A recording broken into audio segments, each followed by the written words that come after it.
Welcome to our channel. Today we how to activate automate Eventbrite updates with Make.com, quick tutorial step by step clearly. Open your browser and navigate to the Make.com website. Log in to your Make.com account.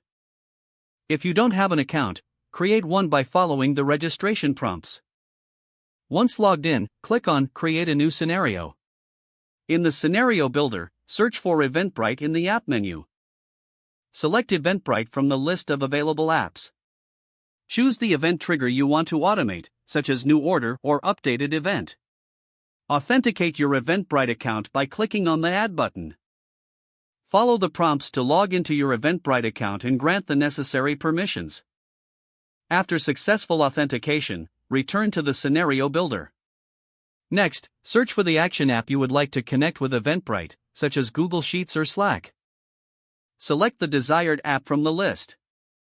Choose the action you want to perform in the selected app. Click on that Add button to authenticate the new app.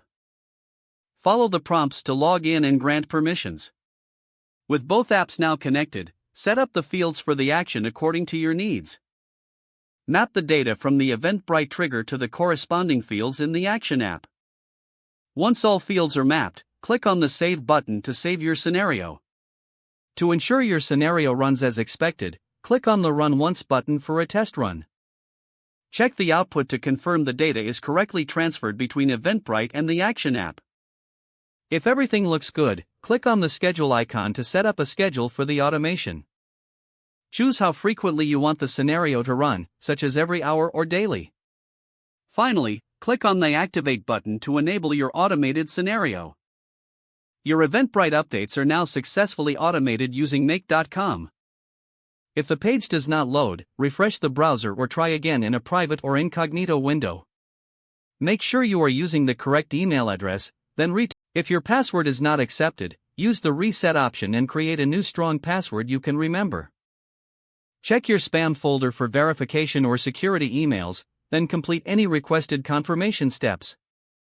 Enable two-factor authentication if available to improve account security and reduce unauthorized access risk. After signing in, review your profile details so your contact information and settings are accurate and current.